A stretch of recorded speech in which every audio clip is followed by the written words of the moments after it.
guys, welcome back. I'm super excited to talk to you today about the most common things that are going to kill your business before it even gets started. So let's get started.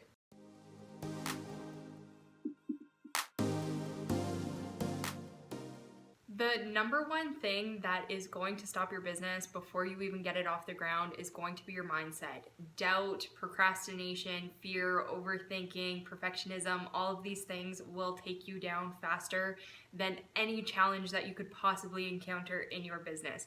And it all starts with your mindset. Now, I have to be honest, I've always kind of been a little skeptical of how mindset affects your overall production. But as I've gone through life, I realized that mindset is one of the biggest blockers to people's success. If people don't think they can do it, they just don't even try, which automatically makes that thought true. And so I really want you guys to be mindful of what it is you're telling yourself about your business. If you're saying it's too hard, I can't do this, I can't learn this. Well, number one, those are all lies, because the fact that other people are doing it makes that not true. And second of all, a lot of it has to do with skill set. Like, building a business is developing a ton of different skills, is really all it is. And so while those skills take time to develop, they are something that can get done. For example, if I think of my own journey, I was not born a good marketer. I wouldn't even want to look at past ads I ran as a kid. I would not want to look at it. I probably would not want to look at my website or anything either, because I've grown in my skill set significantly since I started my first business at 15.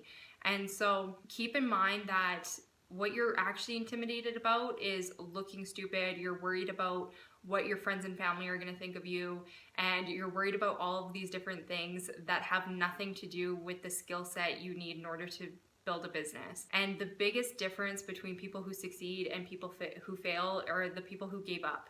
Is really all it is. We all go through the same process of learning how to build sales skills, how to read people, how to sell to customers, all of these different things. Every business owner goes through that. So if you're struggling, please know that every business has experienced this. You're not alone in that feeling. And the best thing you can do is surround yourself with positive and supportive people, and then also make sure that you're constantly investing in your learning. And third, just be gentle with yourself. I find meditating to be extremely helpful in terms of helping my focus. It also makes me a lot less reactive to things that are going on in my business. And overall, I just feel happier and more at ease in my life. So those are my biggest tips for you in helping your mindset. And I really want you guys to take this seriously, because if I was to put a percentage on mindset, I would say that's 50% of your battle right there. The second biggest killer to your business is failing to take action. Unless you take action, you cannot see what the results are. And I want to remind you of the law of cause and effect, okay? We're talking about universal laws here. The law of cause and effect. And that is that you have to change something in order for something to change.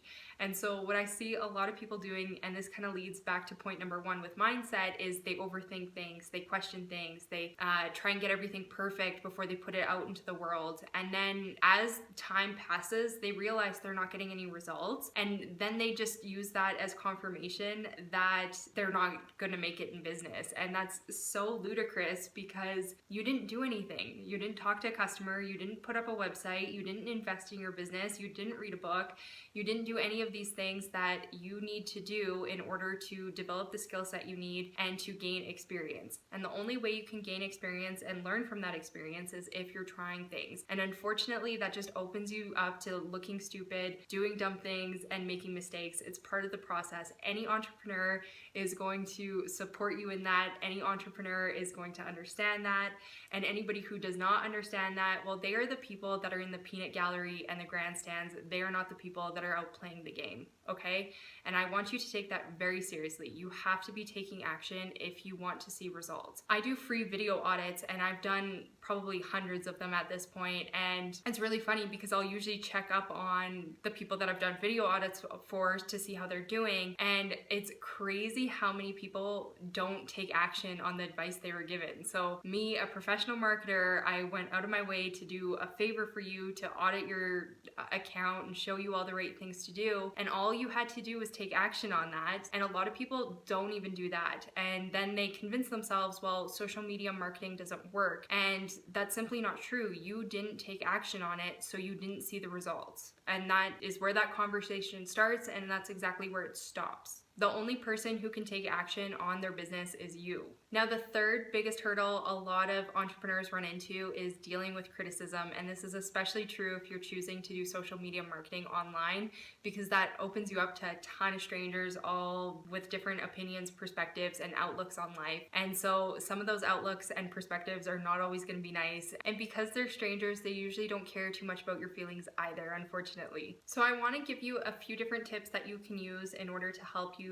emotionally and practically deal a little bit better with criticism, especially as it pertains online. So the first thing I want you to ask yourself, is this constructive criticism? For example, if somebody just says, hey, your content sucks, disregard and delete that comment. Don't give it a second thought, because that's just going to drain your energy and make you feel bad. That person is what I like to call an adult child, where they just go around making people feel bad. So you have to understand, you as a business owner, you have goals, you have responsibilities, and you have tasks that you have to complete. And by going and putting out content and getting in front of your audience, you're fulfilling that obligation that you need to do in order to make your business successful online. However, that person that's sending you that crummy comment, they are somebody who literally is going around the internet just telling people they suck. Okay, so that person, I don't know about you, but that person falls into my definition of a loser, because they're not giving anything constructive. They're wasting their time and they're going out of their way to make you feel bad for absolutely no reason. So disregard that. That person has issues, and that's all there is to that. Okay. The second thing is, let's say that person was like, hey, I think, you could have explained this better, or I didn't like your or I didn't like this content because of this reason, or whatever it is. I want you to honestly look at that and go, okay, is this something that I can objectively use to make my account better? And this is actually a very good use of criticism, and you should actually welcome this type of criticism, because people that are taking the time to explain to you what they didn't like about your content, or are taking the time to explain maybe a different way on how you can make it better, you would actually be foolish to A, disregard that, and B, that person is actually being very kind and helpful to you, even though it might not be something that you want to hear. And this is the two main differences between those types of comments. That's why if somebody is just insulting you just to insult you, there's nothing you can gain from that. Like, even if that person had a legitimate reason for disliking your content, they're too childish to communicate it in a constructive way. And that's just adulting one-on-one, I think, on being able to, explain, hey, I don't like this, but this is why, and, giving that person the opportunity to improve over time. And so people who are adult children just simply do not have the emotional capabilities of doing that, and that's why we don't care about them. My third tip for you is, it's okay to be human. Being told something negative about ourselves, it's really hard to not take that personally. So if you need to take an hour or something to just talk to a friend or talk to somebody supportive of you and just get your feelings out and, have that little pity party for yourself, then go ahead and do that. You are human and you are allowed to do that. My only thing is, don't get stuck there, because that blocks you from being able to move forward in your business. As I said, you are putting out content, you are fulfilling your obligations and your responsibilities in order to be successful online, and you are going somewhere with your life. And to stop that because of somebody's irresponsible and negative comment is not an excuse. And so I don't want you to fall into that trap. And so this actually reminds me of something that happened to my sister, actually. And so she has a literary magazine, and she goes and she posts and promotes different authors' content. And the thing is, she's a very good writer herself, and she's also extremely good at SEO. So one of the authors' content who she was promoting was on her website, and because, like I said, she's a really good writer, and because she's a lot better at SEO than your average writer is, her content and her website was ranking above his for his own content, if that makes sense. So if you were looking for that author, then my sister's stuff would come up before his did.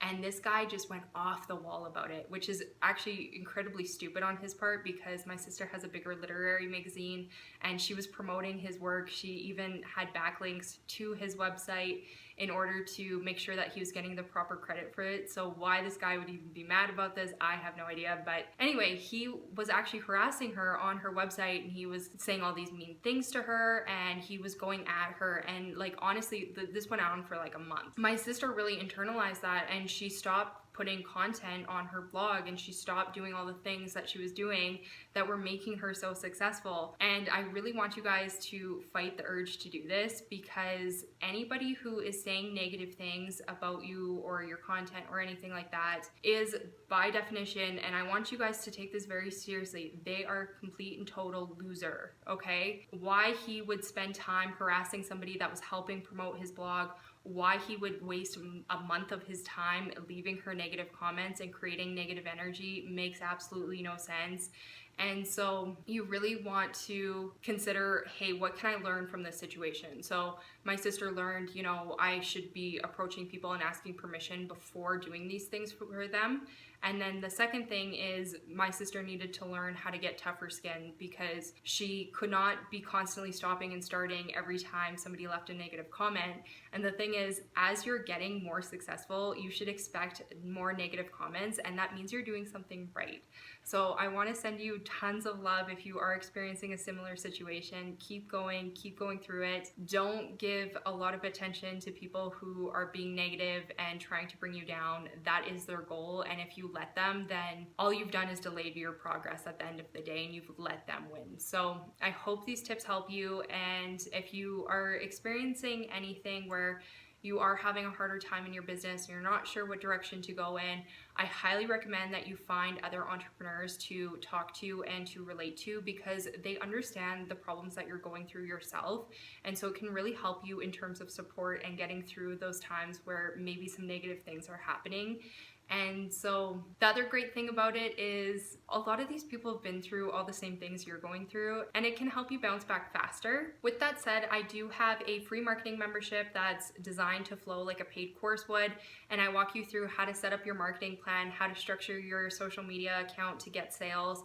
I also show you how to optimize and set up all your social media platforms that you need to run your business. I also show you how to get sales on all of those social media platforms. I also show you how to come up with your marketing strategy, and all of this is free. It's designed to flow like a paid course would, so it is a lot more organized content than what you would find on YouTube. And like I said, it's all completely free. I don't ask you for anything in return. I also include a free advice call as well with me if you sign up for that marketing membership. So if that is of interest to you, then I highly recommend you go check it out. With that said, thank you so much for being here and staying till the end. If you enjoyed this video, please hit the like or subscribe button. I put out videos every Sunday, and I will catch you on the next one.